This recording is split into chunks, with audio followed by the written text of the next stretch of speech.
مساء الخير. النهاردة أنا هكلمكم عن موضوع مختلف شوية، أو موضوع أنتوا مش متوقعين أكلمكم فيه، لأنكم كلكم منتظرين مني أتكلم عن الأسعار. عايزة أدي الأسعار هدنة شوية، عايزة أشوف الدولة هتعمل إيه، الحكومة هتعمل إيه، نتيجة كل اللي بيحصل ده هيبقى إيه ثماره، عشان مظلمش حد، ولما أتكلم ألاقي حل. فأنا حتى دلوقتي مش لاقي حل في موضوع ارتفاع الأسعار.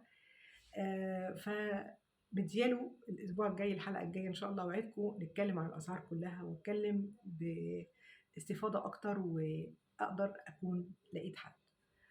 بالنسبه للنهارده، موضوعي النهارده هنتكلم في ظاهره العنف. ظاهره العنف اللي بقت في حياتنا عموما، بين الزوج وزوجته، بين الطلبة في المدارس، بين الجيران، بين الناس اللي في الشارع. بقى فيه عنف جامد قوي. أنا بقول ده من الأفلام الأجنبية اللي ولدت عنف في شبابنا، من الألعاب اللي بيلعبوها على النت، من طريقة وأسلوب الطلبة في المدارس. يعني بيفتكروا إن هو لما هيستعرض نفسه بقوته قدام أصحابه البنات هتحبه، وده طبعا ظاهرة خاطئة تماما. بل بالعكس بتولد روح يعني عنف للشباب وللناس، وبعدين بيحصل أكتر ارتفاع في نسبة الطلاق. أكبر نسبة عندنا في مصر ارتفاع نسبة الطلاق. فطبعا طبعا يؤدي الطلاق، لأن الضرب ده شيء مش مباح وبيعاقب عليه القانون. ومين بتحترم نفسها أو بتقدر إنها تقدر تساعد حد إنها تقول له مثلا أنت لو اتضربت تقعد ساكت؟ لأ، يعني انت ضربتي خلاص شكرا على بيتك. لو انت في الخطوبة حسيتي بحاجة زي كده اخلعي على طول واجري على بيت اهلك احسن. ده انا لو اكل عيش ودقة في بيت اهلي احسن ما اتضرب في بيت جنة، في قصر، في بيت جوزي. احترام الناس دي مهمة قوي، احترام ذاتي مهم قوي. لازم نفكر ازاي نقدر نرجع تاني ون يعني نشأة جديدة، نعلم الولاد في المدارس، ننشئهم بحيث ان لازم يبقى مثلا في المدرسة دروس عن ازاي تحب اختك، تحترم امك، تحترم جارك. لازم ندخل بقى التربية تاني في المدارس، لأن للأسف الأب والأم دلوقتي بقوا مشغولين جدا.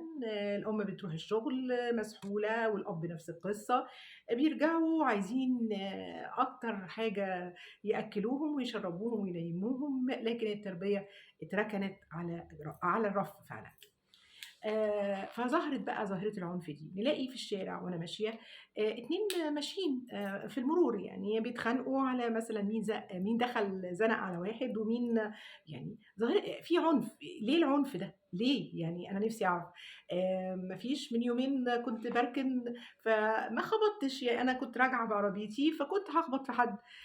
فأنا لسه هقول آسفة، ولقيت وابل من واحدة ست، وابل من القذائف اللي طالعه عليا. يعني انا ذهلت، يعني انا ما عملتش حاجه على فكره، ولا خبطتها ولا لمستها ولا اي حاجه خالص. فانا فوجئت، انا جالي ذهول لدرجه ان انا قعدت مثلا يمكن 5 دقايق انا بستوعب هي بتقول لي انا، ولا عماله بدور حوالين نفسي. يعني الست دي فعلا هل عندها كم العنف ده عليا انا، اللي انا عملتش حاجه فيها ولا خبطتها ده انا كنت هخبطها؟ يعني تولدت لي على طول فكره ان انا لازم اتكلم النهارده ان في حاجه غير طبيعيه. الناس بقت تنشن قوي، الناس بقى عندها عنف جامد جدا. ظاهره برضو الموضوع الكلاب اللي بيربوها المتوحشه، المذيعه المشهوره اللي مربيه كلب للاسف الشديد اكل رجل الراجل بيدافع يا حبيبي على ابنه. يعني انا عايزه اعرف ابنه ده ازاي هيتعامل بعد كده مع الناس؟ ده اكيد جاله عقده نفسيه من الكلاب ومن الدنيا. ولا مراته اللي هي قاعده في شغلها وفجاه تلاقي جوزها مذبوح ودلوقتي في غيبوبه، انت نفعتيه في ايه او انتوا نفعتوه في ايه؟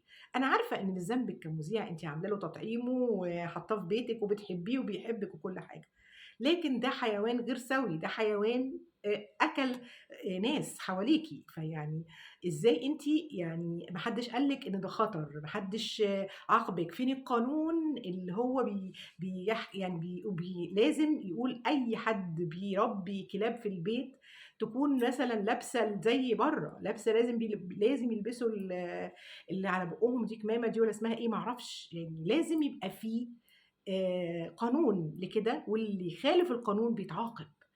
لكن إحنا لا عندنا قوانين ولا عندنا حاجة، الناس تتعض، الناس تتضرب، الناس تتشتم، فلازم يبقى في قوانين، لازم يبقى في قانون لو الراجل مَد إيده على مراته، لازم يبقى في قانون لازع أول جلسة يتحكم فيها. لكن إحنا عندنا بنقعد بالسنين عشان نطالب بحقنا وحق ولادنا. في ناس بيطلّقوا مراتهم يقولوا ده عقبال ما تاخد حقها منّي وأنا سنتين 3 في المحاكم، ليه يا جماعة؟ ليه يا جماعة أنتم بتخلّوا في عنف ليه؟ ليه العنف ده؟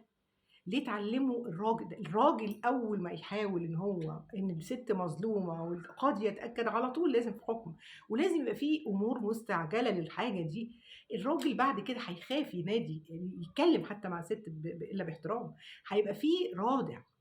الرادع ده مش موجود، فكل حاجة مباحة، كل شيء مباح، الشتيمة مباحة، قلة الأدب مباحة، الضرب مباح، المرأة عندنا مُهانة في مصر، مُهانة جدًا، أرجوكم احترموا المرأة أكتر من كده، يعني عايزين قانون. أنا عارفة إن السيسي واقف جنبينا وبيحب المرأة جدًا وإحنا بندعمه كلنا، بس أنا عايزة قانون تش يعني مهم جدًا، أمور مستعجلة للناس اللي اتهانت، ست جوزها ضربها على طول ده يتحاكم لها، ست سايبها جوزها بال5، 6 شهور ما بيدفعش مليم ليها ولا ولادها، يتحاكم عليها على طول بطلاقها تاخد منه حقها. لكن أنا باشوف ناس بتتهان والإهانة دي بتعمل إيه؟ في الآخر بتعمل عنف. ليه الستات دي عنف؟ أكيد الست اللي قعدت تشتمني وتبهدلني دي أكيد متهانة، أكيد، لإن أنا ما عملتش حاجة، أنا والله ما عملت حاجة عشان أنتِ لدرجة بقيت عايزة أنزل أهدّيها أقول لها يعني لو أنتِ عايزة والله أجيب لها ليمون، أجيب لها يعني حاسة في عنف في يعني في الشعب اللي عندنا المصري، إحنا شعب معروف عنه إن إحنا طيبين ومجاملين وكُرما، فأنتم ما نضيّعش جمال الشعب المصري طبعًا ارتفاع الأسعار والحاجات دي عاملة ضغوط على كل الستات المصريات والرجالة، فطبعًا بقى في عنف، كل ده بيعمل عنف. فلازم يبقى في قوانين رادعة لكده عشان نحمي المرأة من أي هجوم عليها سواء من زوجها، سواء من جارها، سواء من حد في الشارع ما تعرفوش، لازم يبقى في قوانين، لازم يبقى في قوانين للحيوانات اللي بتتربى في البيت غير آدمية. لازم يبقى في أنواع معيّنة تتربى، أنواع معيّنة ما تترباش، لازم يبقى في قانون لكده.